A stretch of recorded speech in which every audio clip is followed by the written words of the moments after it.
First of all, I would like to thank Siddiqui, Abhik, who organized such a wonderful discussion. And so when I was thinking and when Siddiqui approached me to be a discussant for this superannuation of Professor Jodhka, I was thinking what I will say exactly, because I'm not a student of sociology by training, but I'm working on caste, and also growing up in a very rural hinterland in Odisha. I was interacting with the idea of caste, not through the literature, rather through the different kinds of entanglement and interactions with the social life. But being a student of politics, first time I engaged with the caste, I thought how caste could be a subject of study in social science, and that was coming from Professor Jodhka's article, or what we can say the chapters, that is in Oxford Companion to Indian Politics. The title is Caste and Politics, during my master actually. So from that day I thought that caste can be a subject of study. Earlier I was thinking, oh, how caste could be a study of subject, something like that. So so this is my kind of interaction with Professor Jodhka, but I was having some kinds of interaction with him through different kind of lectures.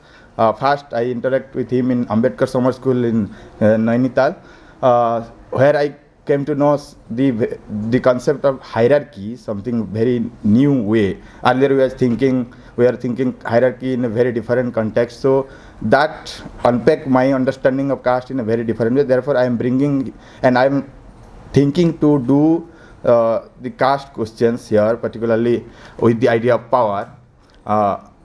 Earlier I was thinking that caste is this kind of social questions itself, but when I came to read his article, and also in a very different settings, particularly in the political context of North India.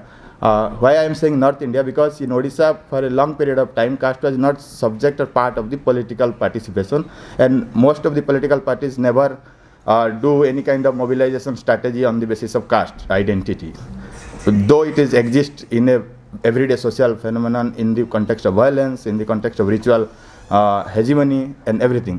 But here today I am planning to reflect my ideas on his two articles. One is Kanshiram and the Making of Dalit Political Agency, Leadership, Legacies and Politics of Hissedari, and another one is on the Futures of Caste. Both of this article has been published in EPW. So he begins from the observation that Kanshiram is often remembered almost exclusively through the electoral rise of BSP in UP, whereas his wider intellectual contribution to democratic politics remains under-theorized. In this sense, this article is not merely a study of leadership, but an attempt to restore conceptual depth to a political figure who, as Professor Jodhka himself notes, quote, played a critical role in articulating Dalit political agenda and in making Dalit political agency matter in the national imagination. And this second one I found something very interesting in this article is the methodological intervention.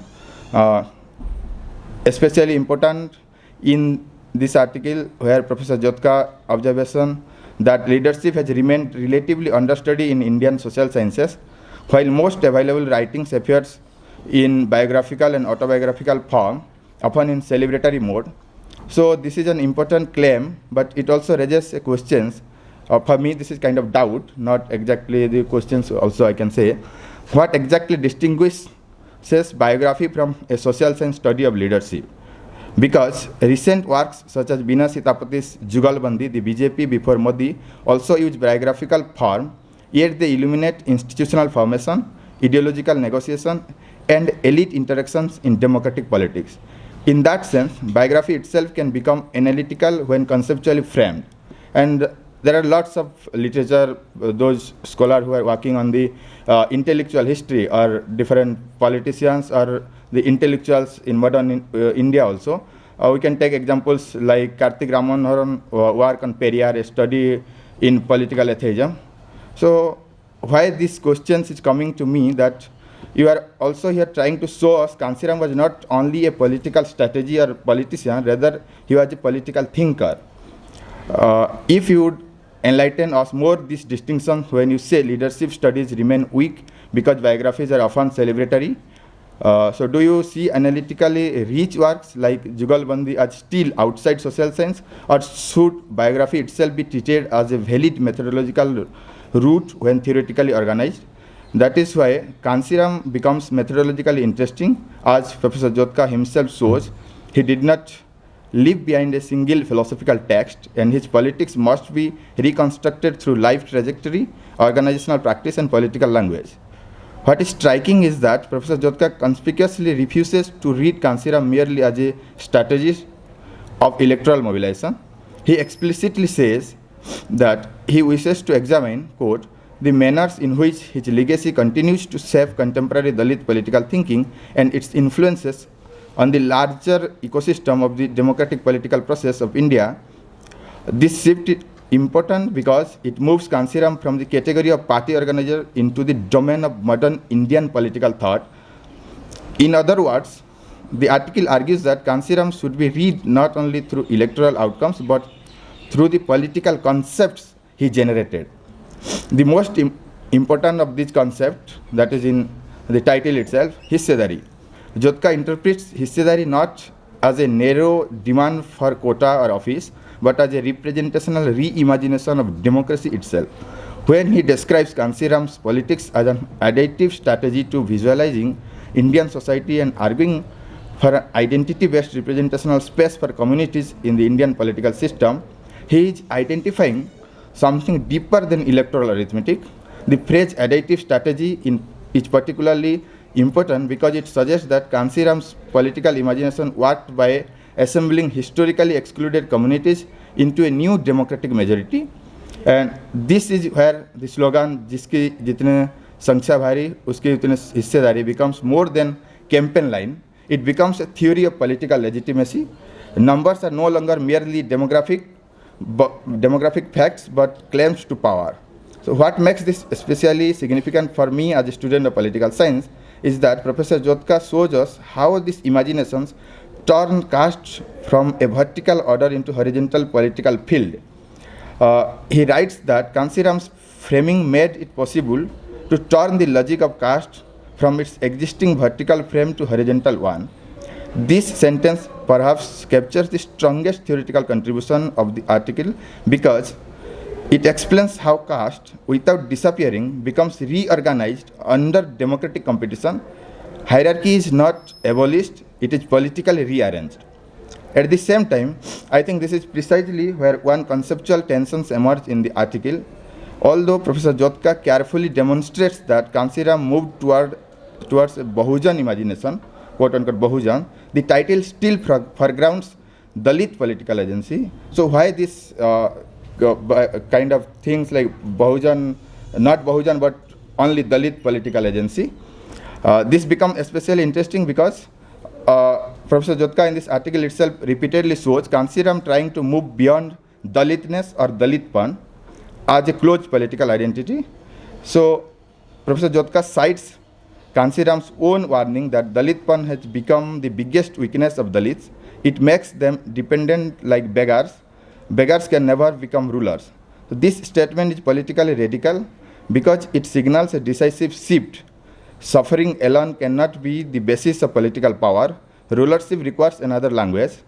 And then when we see particularly most of the Dalit or anti-caste thinkers or activists, we see them that they are portraying their suffering as a mode of protest.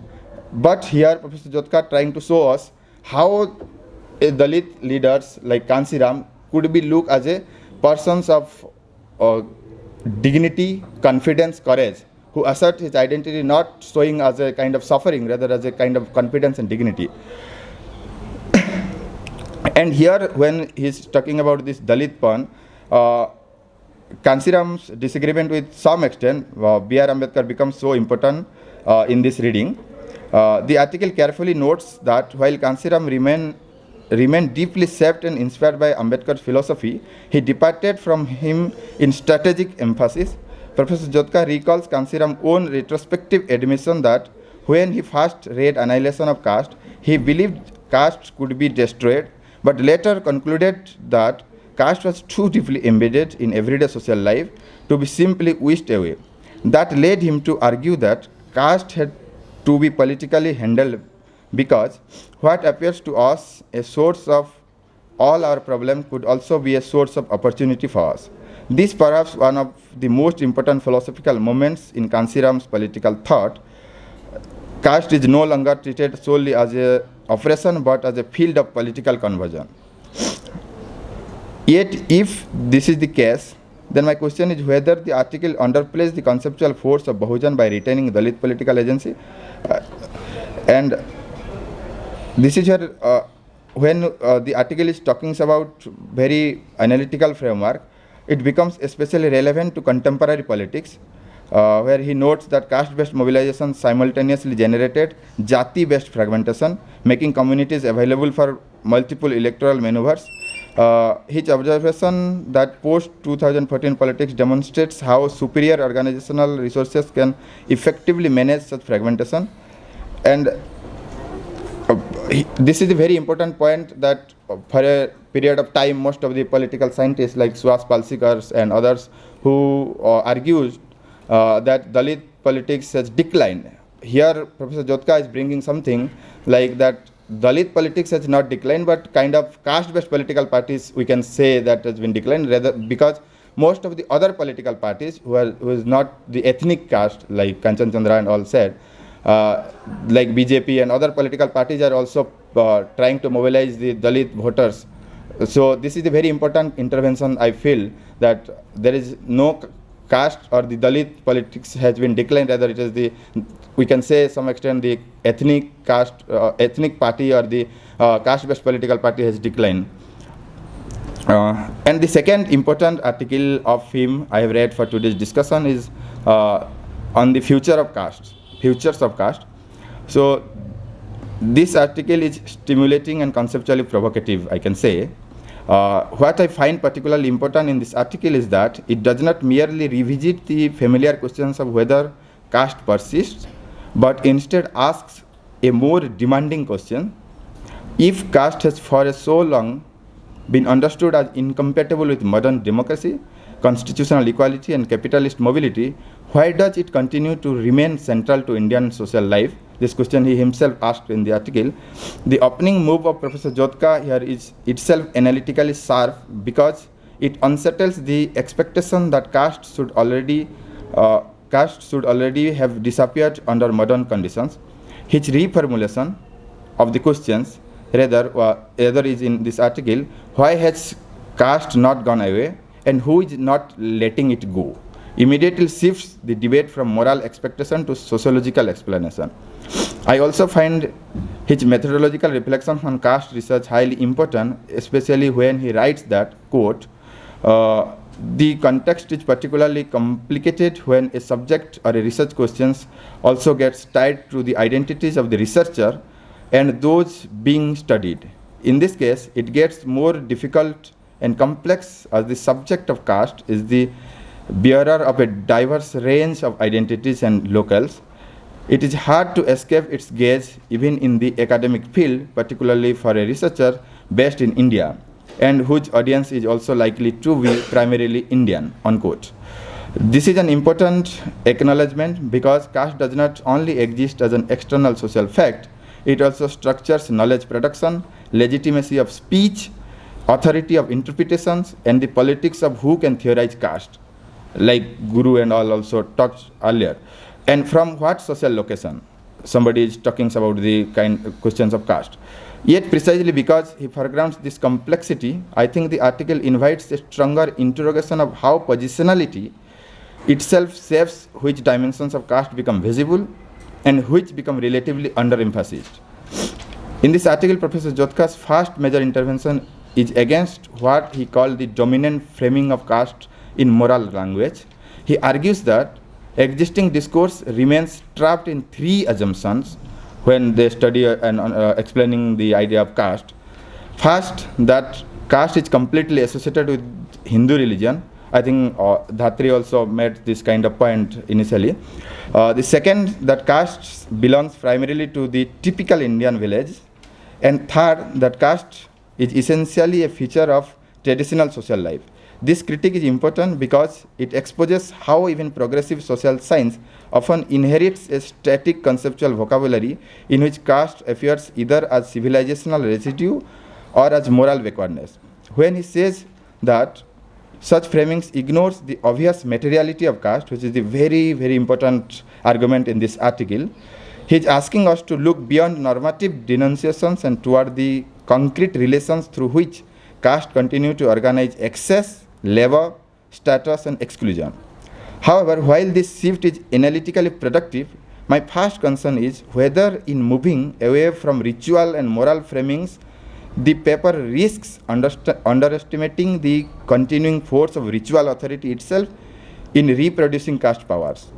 Because if one looks at many contemporary rural settings, particularly in eastern India, ritual has not simply declined, rather it has often returned in transformed forms.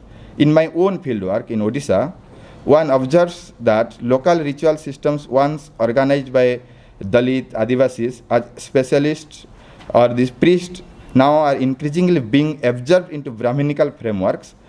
In many villages, shrines where earlier rituals offering involved meat, liquor, and local non-Sanskritic invocation conducted by Adivasi community like Kond, Dehuri, Gond, Binjal, these are, and many other even OBCs communities who are the priests of these local deities. Now Brahmins priests increasingly enter by introducing yajna or sacred fire rituals, Sanskritic chanting, and mythological reinterpretation that retrospectively connect these local deities to broader Hindu narratives. What appears here is not simply symbolic substitutions but a reorganization of ritual legitimacy. Therefore, while I agree that caste cannot be reduced to purity and pollution alone, I would ask whether ritual itself should be treated not as residual but as actively reconstituted under present conditions, particularly in a period shaped by expanding religious majoritarianism. This becomes especially relevant when the paper critiques what Professor Jodhka called the eternity thesis. He described this thesis as a position in which caste is seen as fundamentally unchanged despite surface transformation, where those who tend to argue that the changes being reported are largely superficial, while the underlying structures of hierarchy continue to persist. He further writes that in this view, while changes take place on the surface, they do not make a difference to the underlying culture of Hinduism. His concern is that such formulation often reproduce a single Brahminic-centric understanding of India and ultimately resemble Louis Dumont's argument that caste is inseparable from Hindu ideology. I understand the force of his critique here, especially where he argues that such a view reproduces a Brahminic-centric and singular view of India, where every Indian who practices caste is ipso facto a Hindu. This is important because caste clearly exceeds scriptural Hinduism. Caste-like hierarchies persist across religious communities, and subcontinent has never been socially reducible to Brahminic textual order alone. Yet my difficulty is that Professor Jodhka is in distancing from the eternity thesis. The paper may at times under-engage anti-caste intellectual tradition that invoke Brahminism not as a theological essence but as a historically adaptive social power. For instance, when B.R. Ambedkar critiques Brahminism, he does not simply claim that Hinduism is textually responsible for every social form of caste, though Ambedkar also mentioned that how Hindus' text and the scriptures are responsible for the caste order in annihilation of caste. Rather, he identifies something more, normative order that repeatedly legitimizes graded inequality. Similarly, Jyotirao Phule's critique of Brahminical authority emerges not from colonial ethnography or rule, but from lived experiences of exclusion. And other like Tarabai Sindhe's Stri Purush Tulna, where she said the patriarchy exists due to the sanctions of Hindu scriptures as moral obedience to women, and giving examples of Gandhari and many others who wear clothes her eyes to show her Stri Dharma to her pati.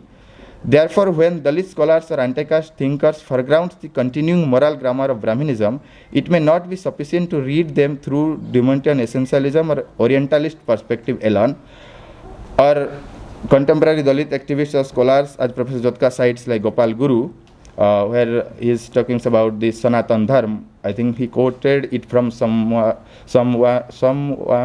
his I think lecture.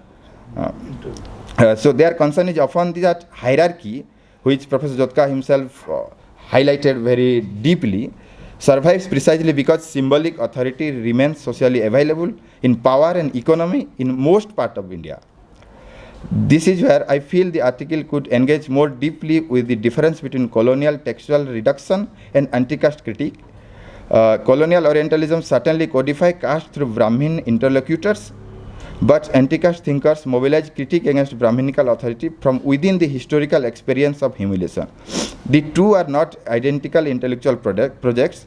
Therefore, my questions would be, when contemporary social exclusion repeatedly invokes ritual legitimacy, temple hierarchy, notions of purity, priestly mediation, and scriptural sanctions, can the continuity thesis be dismissed too quickly? A second major axis of his argument concerns the modernist thesis. He carefully reconstructs the older belief that modernizations through secular law, industrializations, mobility, and electoral democracy would gradually dissolve caste. Here he shows how even figures such as Nehru saw caste as fundamentally incompatible with democratic modernity. His critique of this thesis is persuasive when he argues that caste did not disappear under modernity, but instead acquired altered forms. He writes, unlike Western societies, caste does not completely dissolve in the Indian context. The institutions of caste retains some elements of past identities, but essentially become something else, such as associational groupings, ethnic formations, substantialized castes, or secular collectives. This is the quote that I am directly taking from his article. So this is an important move because it resists simplistic narratives of either persistence or disappearance. Yet here too, I think, an unresolved question remains. If caste becomes something else, how do we distinguish transformation from persistence? Because many phenomena described as secularized caste continue to draw legitimacy from inherited hierarchy. Caste associations may appear modern, electoral mobilization may appear democratic, and horizontal solidarities may seem political rather than ritual, but often these modern forms continue to operate through inherited asymmetries of pride, prestige, and access of public spaces. In many parts of India, upward mobility has not weakened Brahminical aspiration, rather it has intensified ritual emulation. Among several OBC communities, marriage rituals, mourning ceremonies, purification rites, and festival organizations increasingly involve Brahmin priests. Sanskritic liturgy and claims to ritual respectability. This suggests that modernization does not necessarily secularize caste, rather mobility itself can generate new desire for ritual validation. Thus, caste as something else may still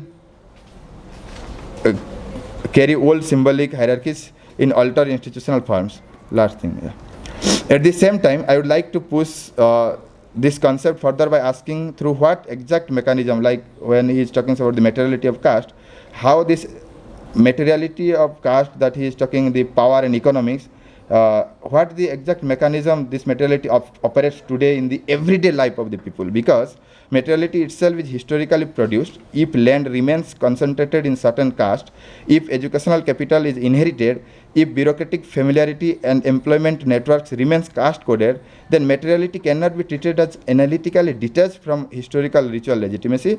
Material power often carries older symbolic sediment, if not overall in India, but mostly I can argue in Eastern India.